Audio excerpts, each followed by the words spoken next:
அனைவருக்கும் வணக்கம். நம்ம டெய்லி ஹிந்தி நியூஸ் பேப்பர் பார்த்துட்டே இருக்கோம். இன்றைக்கி தான் இம்பார்ட்டன்ட் நியூஸஸ் இருக்குது அப்படிங்கிறத பார்ப்போம். ஸோ ஃபஸ்ட்டு பார்த்தோம்னா மோகன் Majhi BJP's tribal face becomes Odisha's PM timings chief minister அப்படின்னு சொல்லி கொடுத்துருக்காங்க. ஸோ என்ன ஒரு கதை அப்படின்னு பார்த்தோம்னா நமக்கு 4 ஸ்டேட்டில் வந்து எலெக்ஷன் நடந்தது அப்படிங்கிறது தெரியும். ஓகேவா? அதாவது நமக்கு லோக்சபா எலெக்ஷனோடு சேர்த்து ஒரு 4 ஸ்டேட்டில் ஸ்டேட் அசம்பிளி எலெக்ஷன்ஸும் நடந்திருக்கும். எங்கெல்லாம் அப்படின்னா ஆந்திர பிரதேஷ், அருணாச்சல் பிரதேஷ், ஒடிசா அண்ட் சிக்கிம். இங்கெல்லாம் வந்து அசம்பிளி எலெக்ஷன், அதாவது சட்டமன்ற தேர்தல்கள் அப்படிங்கிறதும் நடந்துச்சு. ஓகேவா? ஸோ அந்த தேர்தல்களை பொறுத்த வரைக்கும் பார்த்தோம்னா ஒவ்வொரு ஸ்டேட்டுக்கும் சீஃப் மினிஸ்டர்ஸை வந்து அப்பாயிண்ட் பண்ணிட்டு இருக்காங்க. அந்த வகையில் ஆந்திர பிரதேஷில் இன்னைக்கு சந்திரபாபு நாயுடு அவர்கள் வந்து பதவியேற்க இருக்காங்க. அதே மாதிரி பார்த்தோம்னா நேற்று சிக்கிம் சேர்ந்த பிரேம் சிங் தவாங் அப்படிங்கிறவர் வந்து பதவி ஏற்றிருப்பாரு. ஸோ நேற்று இன்னொரு விஷயம் நடந்துச்சு. என்ன அப்படின்னு பார்த்தோம்னா மோகன் மாஜி அப்படிங்கிறவர் வந்து ஒடிசாவோட சீஃப் மினிஸ்டராக வந்து செலக்ட் பண்ணியிருக்காங்க. ஓகேவா? ஸோ ஒடிசாவை பொறுத்த வரைக்கும் பார்த்தோம்னா 2000லேருந்து ஓகேங்களா 2000லேருந்து 2024 வரைக்கும் ஒரே சீஃப் மினிஸ்டர் தான் இருந்தாங்க. யார் அப்படின்னு பார்த்தோம்னா நவீன் பட்நாயக் அவங்க தான் வந்து இருந்தாங்க. ஓகேவா? ஸோ இந்த எலெக்ஷன்ஸில் அவரும் அவருடைய கட்சி பிஜு ஜனதாதள் அவங்க வந்து எலெக்ஷன்ஸில் மெஜாரிட்டி இல்லாமல் போயிருச்சு. அதனால இப்போ புதுசாக 24 வருஷம் கழிச்சு ஒடிசால ஒரு சீஃப் மினிஸ்டர் வரப்போறாங்க. யாரு அப்படின்னு பார்த்தோம்னா மோகன் மாஜி அப்படிங்கிறவர் தான் வரப்போறார். சரிங்களா? ஸோ அதுதான் நம்ம ஃபர்ஸ்ட் நியூஸ்ல வந்து பார்க்குறோம். பெருசாக இம்பார்ட்டண்ட்டான நியூஸஸ்ன்னு இன்னைக்கு எதுவும் இல்லை. ஜஸ்ட் சின்ன சின்ன விஷயங்கள் தான் இருந்துச்சு. நமக்கு எடிட்டோரியல் தமிழ்நாடு பேஜில் பார்த்தோம்னா ஒரு விஷயம் சொல்லியிருந்தாங்க. என்ன சொல்லியிருந்தாங்க அப்படின்னு பார்த்தோம்னா இந்த ட்ரக்ஸ் இருக்கு இல்லையா, போதை பொருட்கள் போதை பழக்கத்தை வந்து தமிழ்நாட்டில் கண்ட்ரோல் பண்ணுறதுக்காக சிறப்பாக ஒரு இயக்கம் தொடங்க போகிறோம் அப்படிங்கிறத சொல்லியிருக்காங்க. ஸோ ஒரு மிஷன் ஸ்டார்ட் பண்ண போகிறாங்க. எதுக்காகனா டு கர்ப் ட்ரக் யூசேஜ் அப்படிங்கிறத நம்ம எடுத்துக்கலாம். ஓகேவா? ஸோ அதை ஸ்டார்ட் பண்ண போகிறோம் அப்படிங்கிறதான் சொல்லியிருக்காங்க. அதை ஸ்டார்ட் பண்ணிட்டாங்க. எப்படி அது இம்ப்ளிமெண்ட் பண்ண போகிறாங்க அப்படிங்கிற விஷயங்கள்லாம் எதுவும் சொல்லலை. ஸோ அந்த மாதிரி போதைப் பொருள் புழக்கத்தை வந்து தடுக்கிறதுக்காக ஒரு இயக்கம் ஸ்டார்ட் பண்ண போகிறோம் அப்படிங்கிறத நமக்கு சொல்லியிருந்தாங்க. ஓகேவா? ஸோ மற்றபடி பார்த்தோம் அப்படின்னா நமக்கு ஆர்மியோட ஒரு சீஃபை வந்து அப்பாயிண்ட் பண்ணியிருக்காங்க. என்ன அப்படின்னு பார்த்தோம்னா நமக்கு army, Indian army, navy, air force இவங்களுக்குலாம் வந்து ஹெட் இருப்பாங்க. ஓகேவா? அந்த வகையில் இந்தியன் ஆர்மியோட ஹெட் பார்த்தோம்னா அவர் பேர் வந்து மனோஜ் பாண்டே அப்படின்னு சொல்கிறோம். இந்த மனோஜ் பாண்டே பொறுத்த வரைக்கும் பார்த்தோம்னா ஜூன் 30ஆம் தேதியோட அவரோட பதவிக்காலம் அப்படிங்கிறது முடிய போகுது. ஓகேவா?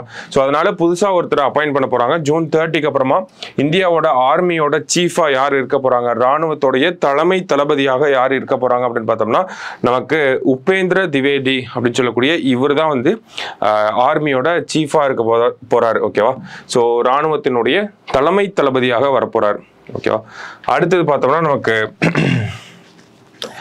இன்னொரு நியூஸ்ல என்ன கொடுத்திருந்தாங்க அப்படின்னா United Nations Security Council endorses ceasefire resolution to end Gaza war அப்படின்னு சொல்றாங்க. ஸோ நமக்கு அக்டோபர் 7ஆம் தேதியிலிருந்து இந்த காசா வார் அப்படிங்கிறது போயிட்டு இருக்கு. ஓகேங்களா? ஸோ ஹமாஸ்க்கும் இஸ்ரேலுக்கும் இந்த வார் அப்படிங்கிறது போயிட்டு இருக்கு.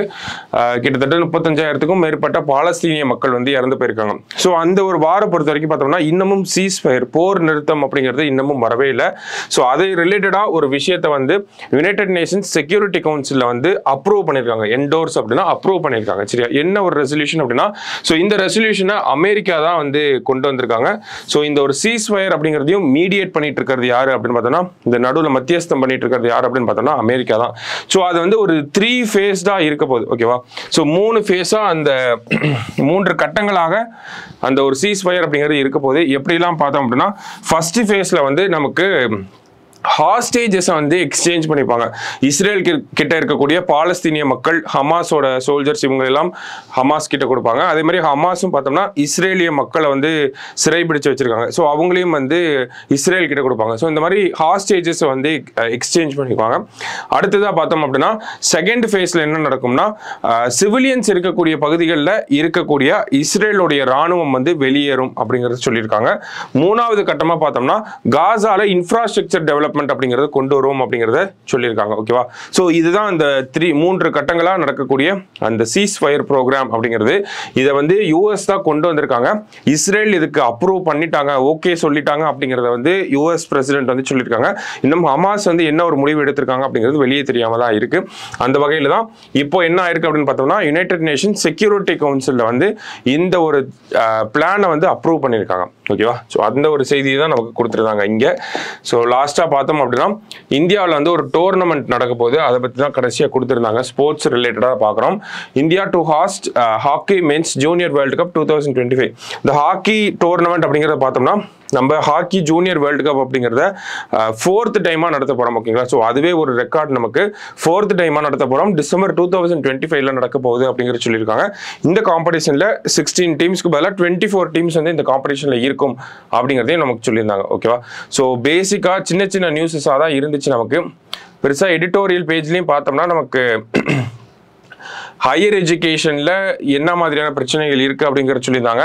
ஸோ அது பொறுத்த வரைக்கும் என்ன சொல்லியிருந்தாங்க அப்படின்னு பார்த்தோம்னா நமக்கு என்ன மாதிரியான கோர்சஸ் வந்து அவைலபிளாக இருக்குது, ஸோ அது எப்படி என்ட்ரன்ஸ் எக்ஸாம்னால தடைப்பட்டு போகுது, ஸோ வேறு என்ன சொல்லியிருந்தாங்க அப்படின்னு பார்த்தோம்னா எக்ஸ்க்ளூட் ஆகுறாங்களே நிறைய கோர்சஸ்லேருந்து. இப்போ நம்ம ஒரு டாக்டருக்கே படிக்கணும் அப்படின்னா அதுக்கு நிறைய என்ட்ரன்ஸ் எக்ஸாம் இருக்குது, இல்லை ப்ரைவேட்டாக படிக்கணும்னா அதுக்கு நிறையா ஃபீஸ் கட்ட வேண்டியது இருக்குது.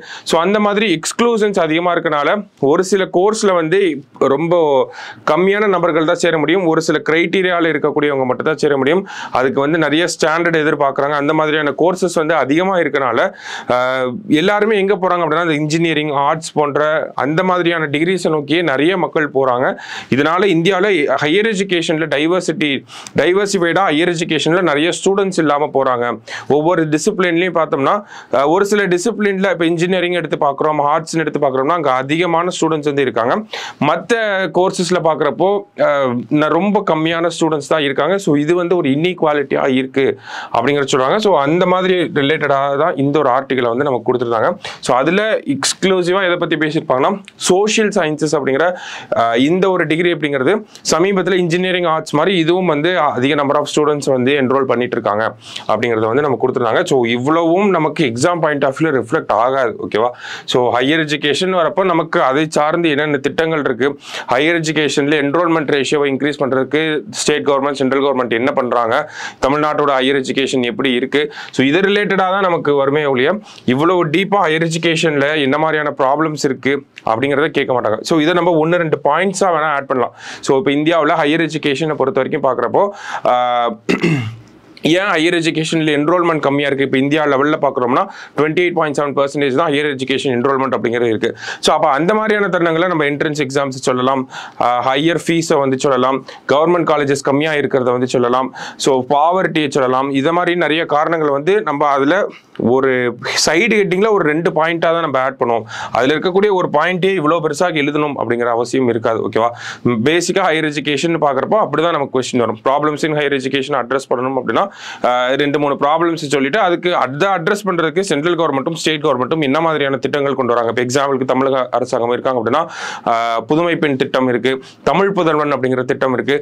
இந்த மாதிரியான திட்டங்கள் மூலியமா ஹையர் எஜுகேஷனில் என்ரோல்மெண்ட்டை இன்க்ரீஸ் பண்ணுறதுக்காக அரசாங்கங்கள் என்ன பண்ணுறாங்க அப்படிங்கிறதா நம்ம எக்ஸாம் பாயிண்ட் ஆஃப் வியூல, மெயின்ஸ் பாயிண்ட் ஆஃப் வியூல அப்படிதான் நம்ம எழுதுற மாதிரி இருக்கும். சரியா. ஸோ மற்ற ஆர்டிகல்ஸ்லாம் பார்த்தோம்னா 2 பொலிட்டிக்கல் ரிலேட்டடாக இருந்துச்சு. அண்ட் தென் இந்தியாவோட ஃபினான்சியல் கிரைசிஸை பற்றி கொடுத்துருந்தாங்க. இவ்வளோ டீப்பாகவும் நம்ம போக தேவையில்லை. சரிங்களா. ஸோ நம்ம டிஎன்பிஎஸ்சியை பொறுத்த வரைக்கும் இதெல்லாம் இவ்வளோ டீப்பாக போகணுன்ற அவசியம் கிடையாது. அண்ட் தென் பேசிக்காக ப்ரிலிம்ஸ் பாயிண்ட் ஆஃப் வியூல என்னென்ன ஆர்டிகல்ஸ் இருந்துச்சு அப்படிங்கிறத நம்ம பார்த்துருந்தோம். ஓகேவா. ஸோ நாளைக்கு நியூஸ் பேப்பர் ரீடிங்கில் மீட் பண்ணலாம். தேங்க்யூ.